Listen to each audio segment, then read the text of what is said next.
Okey, Assalamualaikum. Hari ini kita akan sambung bacaan kita berkaitan dengan peristiwa saling eksklusif dan peristiwa tidak saling eksklusif. Okey, apa yang cerita eksklusif dengan tak eksklusif ni? Okey, peristiwa A dan B ialah peristiwa tidak saling eksklusif. Maksudnya dia ada kawasan dia yang bertindan di kawasan ni. Okey, kalau saling eksklusif, peristiwa saling eksklusif, dia duk asyik-asyik ingat eksklusif ni orang macam hebat-hebat macam VVIP lah. Jadi dia terasing dengan orang biasa. Jadi dia duk jauh-jauh. Saling eksklusif. Okey, so kalau kita nak mencari kebarangkalian untuk peristiwa tidak saling eksklusif, maksudnya peristiwa A kesatuan U, kesatuan B, U ni ialah kesatuan. Okay, N tu ialah persilangan. Okay, so jadi kita nak cari kebarangkalian untuk kesatuan A dengan B, kita kena buat kebarangkalian peristiwa A tambah dengan kebarangkalian peristiwa B tolak dengan kebarangkalian A bersilang dengan B. A bersilang dengan B ni kawasan ni. Okey. So kalau saling eksklusif pula ialah P kesatuan A dan B ialah peristiwa kebarangkalian A tambah dengan peristiwa kebarangkalian B. Okey, dia macam tu. So, dan ingat lagi, kamu kena ingat. Kalau U kesatuan N tu silang. Okey, ini adalah rumus penambahan bagi kebarangkalian. Jadi, kalau berkaitan dengan U kesatuan dan dia ialah eksklusif, dia beza dia dua-dua ni. Hak ni tolak dengan peristiwa A dan bersilang dengan B. Jadi ini ialah tak saling eksklusif. Kalau eksklusif dia tak ada tolak. Tuh, nampak sama. PA tambah PB, PA tambah PB. Okey, beza dia ni ada tolak. Ni tak ada tolak. Jadi dia adalah saling eksklusif. Okey, so kita sambung. Okey, kalau kita tengok contoh. Bola pimpon dilabelkan 1 hingga 9 dimasukkan ke dalam satu bakul. Seorang murid memilih sebiji bola pimpon dari bakul kosong tersebut secara rawak. Okey, dalam bola pimpon ada satu bola pimpon yang dilabel nombor 1. Jadi kita ada bola pimpon tak ada 9 biji lah. Bola pimpon yang berlabel dari 1 hingga 9 ada 9 biji.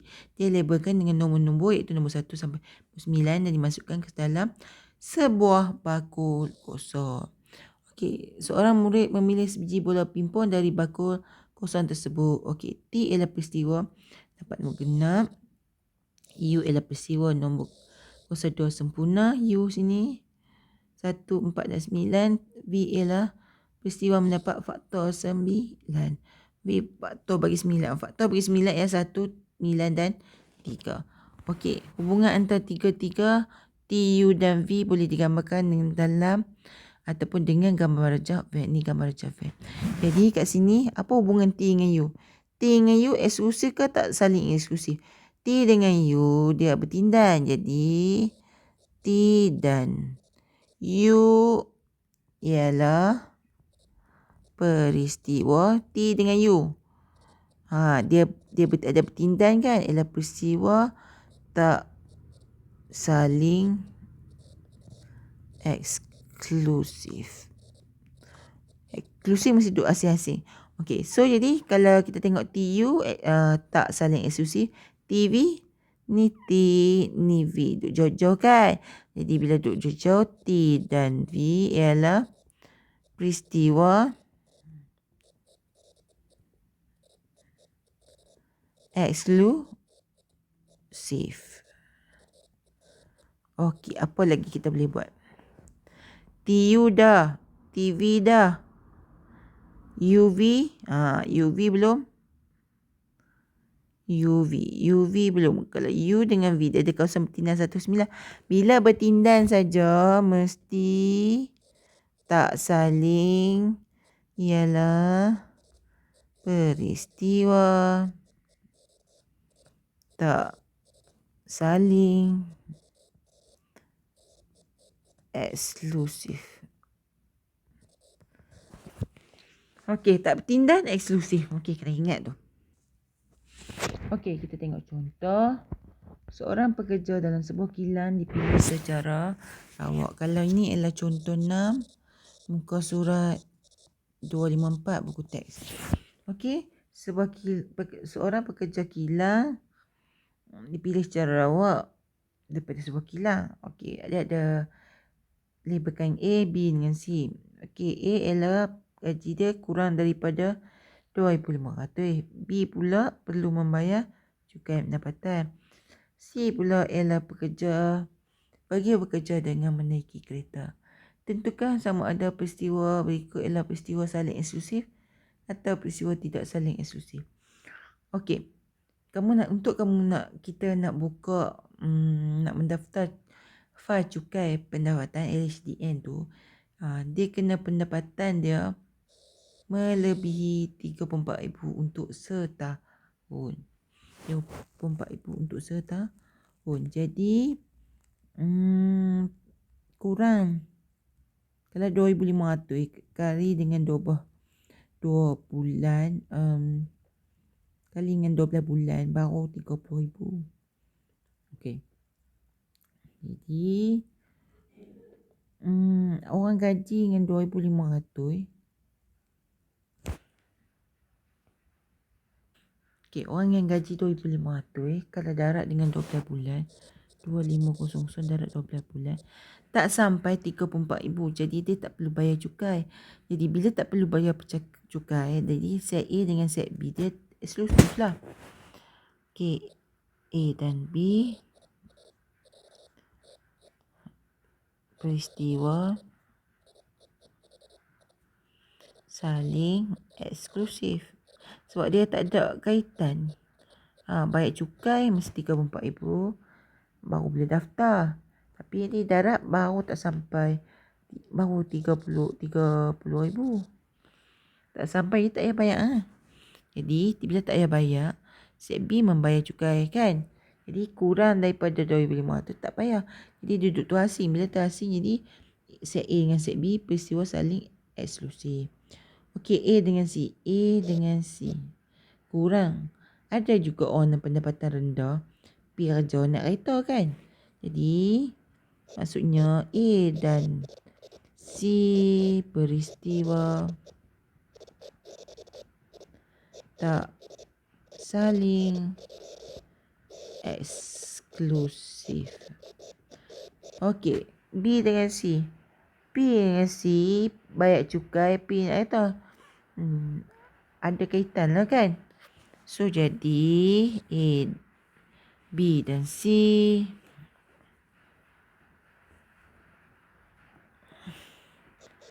B dan C peristiwa tak saling eksklusif. Okey. Okey, kita sambung contoh 7 muka surat 257. Gambar Raja Van di sebelah menunjukkan hubungan set semester, set A, set B dan C. Satu nombor dipilih secara rawak daripada set semester. Set semester itu maksudnya semua sekali. Tentukan sahkan rumus penamaan bagi setiap peristiwa bergabung berikut. Mendapat satu nombor genap atau satu nombor gandaan 5. Okey, peristiwa mendapat nombor genap atau nombor gandaan 5. Nombor gandaan 5 ialah 5 lah. Jadi 5 dengan set A dengan set B. Jadi dia nak ke barangkalian. Jadi P ke barangkalian. Dia katanya atau kan. Set A satuan set B. Okey, so kalau macam ni, kita kena letak bilangan unsur set A kesatuan set B dengan bilangan unsur bagi ruang sampel. Okey, ruang sampel kita ada nombor 1 sampai 9 per 9. Set A dengan set B, A dengan B ialah eksklusif. Jadi bila eksklusif maknanya dia 1, 2, 3, 4, 5. 5. Okey. So, kita nak membuktikan sahkan rumus penambahan kebarangkalian bagi peristiwa ni lah. Okay, so kita buktikan. Okey, bila dia A dengan B eksklusif, maksudnya kita akan buat kebarangkalian set A tambah dengan set B, dia tak ada tolak lah. Sebab dia eksklusif. Jadi kita cuba kita kira. Okey, set B A set A campur dengan P set B dapat apa? So, kalau set A ada 4 kan, jadi 4/5 tambah set B ada 1. 1/5. Okey, kenapa kita buat 5? Jadi cikgu dah buat salah. Sepatutnya kita kena buat per 9. Sebab ruang sampel kita semua ni ada 9. Per 9/9. Jadi bawah dia sama atau tambah terus 5/9. Jawapan kita sama tak? Jadi sama, maksudnya terbukti. P kebarangkalian A satuan B sama dengan PA kebarangkalian peristiwa A sama dengan kebarangkalian peristiwa B. So terbuktilah untuk soalan A. Okey, kita nak buat soalan B pula. Okey, soalan B dia kata kalau yang A ni eksklusif, maksudnya B ni tak eksklusif lah. Okey, peristiwa suatu nombor genap. Genap tadi A kan?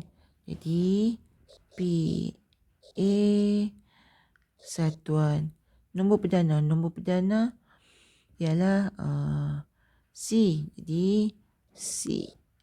Okey, kebarangkalian set A, kebarangkalian peristiwa set A dengan kesatuan peristiwa C. Okey, kebarangkalian peristiwa A kesatuan dengan peristiwa C. Okey, jadi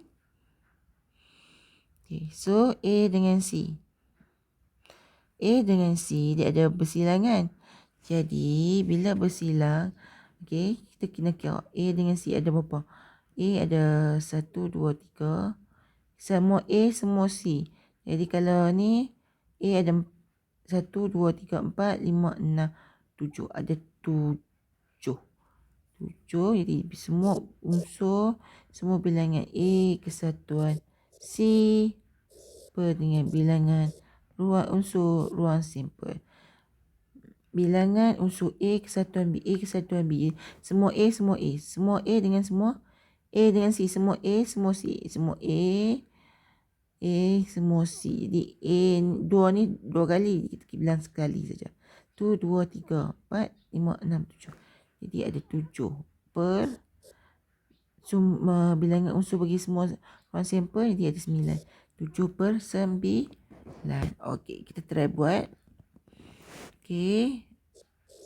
PA kan dia tak saling eksklusif kan. Jadi PA tambah PB dia mesti tolak kan. PA bersilang dengan B. Okey. Kebarangkalian set A ni ada 4 kan. 1, 2, 3, 4. Jadi 4/9 tambah dengan B. B dah apa? B ke C ni? Cikgu salah tulis C sepatutnya. Ni C. Okey, C ni C. Okey, peristiwa C. C ada apa?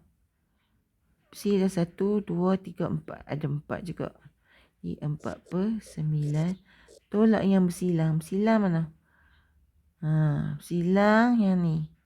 2. Jadi 1 lah kan? Jadi 1/9.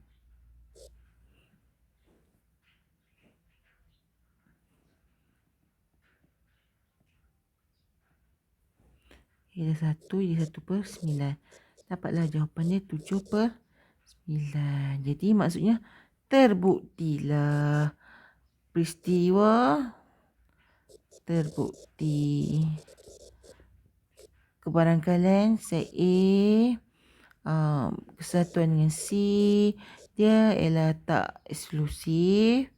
Bila tak eksklusif mestinya kena tolak. Jadi kebarangkalian peristiwa A tambah dengan peristiwa C tolak dengan P A bersilang dengan C. Sebabnya jawapannya 79 juga. Jadi sama. Okey, sekarang kita nak pergi contoh muka surat 257. Okey, contoh 8. Okey. Okey, kita buat contoh 9 ya. Okey, contoh 9. Okey, dia ada 5 keping kad, urut dia CINTA, dimasukkan ke sebuah kotak. Sekeping kad dipilih secara rawak ialah hitung kebarangkalian kad itu boleh berkonsonan atau A. Okey, so jadi kad konsonan apa? Konsonan selain daripada A, E, I, O, U. Jadi A, E, I, O, U. Jadi I dengan A ni vokal. Jadi C, N, T je. C, N, T. Okey. Kad huruf A ada apa? Ada berapa? A je kan? Okey. So jadi kebarangkalian huruf konsonan kita huruf K atau huruf U dengan A. Lagi pun depa ni tak ada yang sama. Bila tak ada sama dia eksklusif. Bila eksklusif PA tambah PB je lah. Jadi kebarangkalian A ialah 3. Semua kad kita ada 5. Jadi 3/5 tambah A yang 1 je kan. Kebarangkalian 1/5. Jawabnya ialah 4/5. Okey, siap. Kamu kena tahu dia eksklusif ke tak eksklusif. Tu yang penting. Bila kita tengok ni, kita senaraikan unsur bagi peristiwa kad konsonan dengan kad huruf A ni. Bila dia tak ada sama, maksudnya dia eksklusif. Jadi tak ada tolak P kurungan A bersilangan biru. Okey. So jadi kita buat contoh seterusnya. Contoh 10. Muka surat 259. Okey, dalam satu jamuan kebarangkalian Zalifah dan Maran makan cendol masing-masing 5/7 dan 3/5. Okey. So, jadi kita test dulu dia ni eksklusif ke tak eksklusif. Okey, jadi kita Zalifah dengan Maran 5/7. Kita check test dulu eksklusif atau tak. 5/7 tambah 3/5. So jadi per dia 7 kali 5 35. 5 kali 5 darab silang 25 tambah 7 kali 3 21. Jadi maksudnya 46/35. Maksudnya melebihi 1. Bila melebihi 1 maksudnya dia tak eksklusif. Bila tak eksklusif maksudnya dia bertindak. Bila bertindak, so apa dia kata? Wakilkan kebarangkalian dan. Dia nak P Zalifah huruf Z dan. Kalau dan huruf N dengan Maran. Okey. So jadi kalau simbol ni maksudnya dia akan melibatkan proses pendarahan. Kamu kena ingat balik contoh yang cikgu bagi hari tu, iaitu peristiwa hukum pendarapan kebarangkalian. Jadi kalau N ni kita kena guna hukum pendarapan kebarangkalian.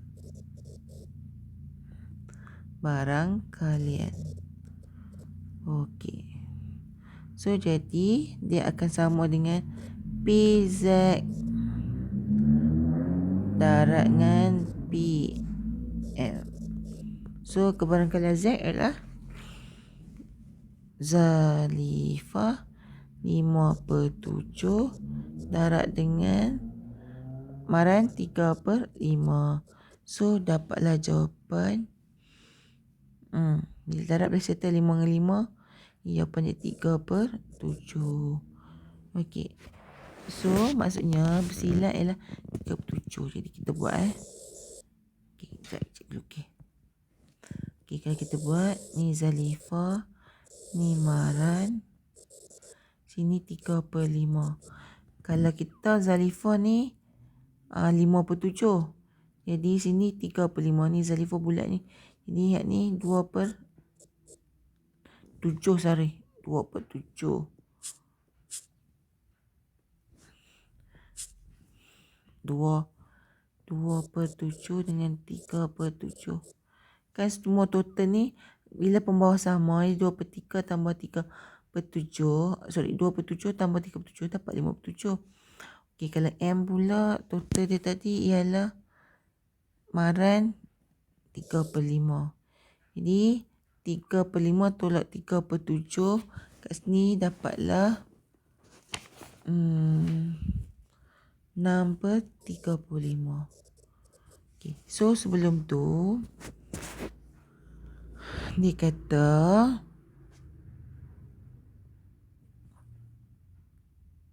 seterusnya hitung kebarangkalian Zalifah atau Maran. Z atau Maran. Kebarangkalian Zalifah atau Maran. Atau huruf U kan. So jadi bila dia ni tidak saling eksklusif, maksudnya kena tolak. Jadi P Z tambah P M tolak dengan P Z silang dengan M. PZ kita berapa? Kebarangkalian Z tadi apa? 5/7 tambah okey, Maran tadi 3/5 tolak bersilang ni ialah 3/7. So tekan kalkulator dapatlah 31/35. Okey. Okey, sekarang kita tengok contoh satu lagi. Pihak ni kita akan buat gambar raja pokok. Kebarangkalian sebuah telefon pintar yang dihasilkan oleh sebuah kilang mengalami kerosakan ialah 2/5. Maksudnya bila 13 telefon dihasilkan, 2 akan ada masalah. 2 buah telefon dipilih secara rawak. Lakukan gambar raja pokok untuk menunjukkan sebuah kesudahan yang mungkin. Dia suruh lukis gambar raja pokok. Okey. Lepas tu cari hitung kebarangkalian sekurang-kurangnya satu nombor. Okey, tak apa. Lagi kita cari barangkali. Kita buat gambar raja pokok ni. Okey. Dia akan buat keluar 2 telefon kan. Jadi telefon pertama, telefon kedua. Okey, maksud ni ialah kesudahan. Okey, so jadi okey, kita buat. Jadi kalau kali pertama dia ada masalah, tak ada masalah M tanda. Jadi masalah ialah 2/13. Jadi tak ada masalah ialah 11/13. Okey, itu kali pertama. Kali kedua pula. Okey, masih lagi ada masalah iaitu 2/13 M tanda. Sorry. M biasa. Kalau tak ada masalah M tanda. 2/11 di 11/13. Okey, hak ni kan dia tak ada kurang-kurang sebabnya dia tak cakap pun. Apa ambil ke apa ke macam contoh hari tu. So bila sini M biasa ialah 2/13. Yang ni 11/13. M tanda. Okey, kesudahan yang ni M dengan M dapat M. So M dengan M tanda M. Inilah M dengan M tanda. Lepas tu ni M tanda dengan M tanda dengan M. M tanda, M tanda. M tanda. Okey, ni ialah kesudahan. Okey, kesudahan. So apa yang diminta? Hitung kebarangkalian bawah sekurang-kurangnya sebuah telefon itu mengalami rosak. Satu telefon yang rosak. Maksudnya ni dua-dua rosak. Ni dua-dua elok. Dua-dua rosak. Dia paling kurang satu rosak. Jadi maksudnya Ni M tanda lah rosak. Sekurangnya 1 rosak. Jadi MM dengan paling kurang 1 rosak dan dua-dua rosak pun boleh juga. Macam mana? Ulang balik. Jadi kita akan ambil MM. M tanda dengan M tanda tak rosak. Jadi maksudnya ni tak terpilih. Jadi paling kurang 1 rosak. Kalau dua-dua korang rosak, tak apa lah. Termasuklah senarai. Jadi kita akan buat PMM tambah P. Ambil ni. Masalah dengan tak masalah. Tambah dengan P. Tak ada masalah dengan masalah. Okay, so jadi kalau masalah, maksudnya 2/13 darab 2/13 MM 2/13 darab dengan PM tanda M tanda M tanda. Jadi 2/3 M tanda 11/13 2/13 11/13. Tak ada masalah dengan masalah. Okey, tak ada masalah 11/13 dengan masalah 2/13. Jadi 11/13 darab dengan 2/13. Tekan kalkulator, dapatlah 48/169. Itu saja untuk hari ini. Okey, sila faham eksklusif dengan tak eksklusif.